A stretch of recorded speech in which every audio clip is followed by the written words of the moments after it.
வணக்கம் நண்பர்களே. இன்று நம் வீடியோவில் ஒரு சுவையான பாரம்பரிய ரெசிபி கொத்தவரங்காய் கூட்டு செய்வது எப்படின்னு பார்க்கலாமா? வாங்க வீடியோக்குள்ளே போகலாம். தேவையான பொருட்கள் பார்த்திங்கன்னா கொத்தவரங்காய், வெங்காயம், தேங்காய், சீரகம், மஞ்சத்தூள், உப்பு, கருவேப்பிலை இதெல்லாம் நம்ம சேர்த்துக்க போகிறோம். ஒரு பாத்திரத்தில் தேவையான அளவு எண்ணெய் ஊற்றிக்கலாம்.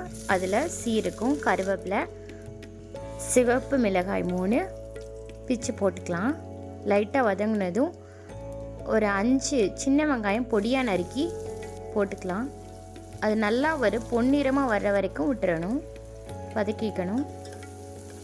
இது கூட நம்ம எடுத்து வச்சுருக்கிற ஒரு 1/4 கிலோ கொத்தவரங்காயம் நல்லா பொடியாக நறுக்கி கழுவி எடுத்து வச்சுருக்கோம்.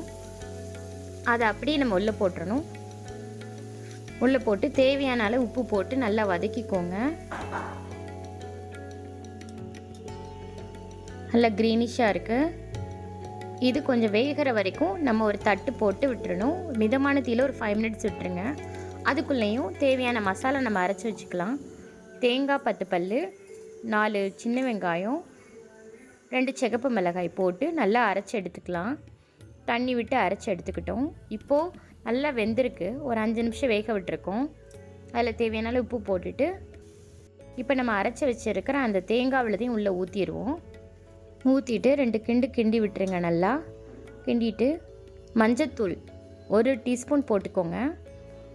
தேவையான அளவு தண்ணி விட்டு வேக வச்சுக்கோங்க. இப்போ ஒரு 5 மினிட்ஸ் மிதமான தீயில் வேக விட்டுறணும்.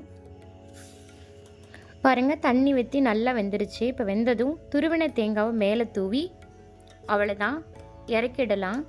கொத்தவரங்காய் கூட்டு ரெடி ஆயிடுச்சு. 10 நிமிஷத்தில் ரொம்ப சத்தான கொத்தவரங்காய் கூட்டு ரெடி ஆயிடுச்சு. இது சப்பாத்திக்கு, வெள்ளை சாதத்துக்கு எல்லாத்துக்கும் வச்சு சாப்பிட்லாம். குழந்தைங்க கூட விரும்பி சாப்பிடுவாங்க. இது 10 மினிட்ஸில் மேக் பண்ணிடலாம். அவ்வளோதாங்க. ரசம் வச்சு இது சைடிஷ்ஷாக வச்சு சாப்பிட்டிங்கன்னா ரொம்பவே டேஸ்ட்டாக இருக்கும். கொத்தவரங்காய் பிடிக்காதவங்க கூட இது சாப்பிட்லாம். எங்கள் ஊர் சைடு இதை சீனி அவரைக்கான்னு சொல்லுவாங்க. இதில் வத்தலும் நிறைய பேர் செய்வாங்க.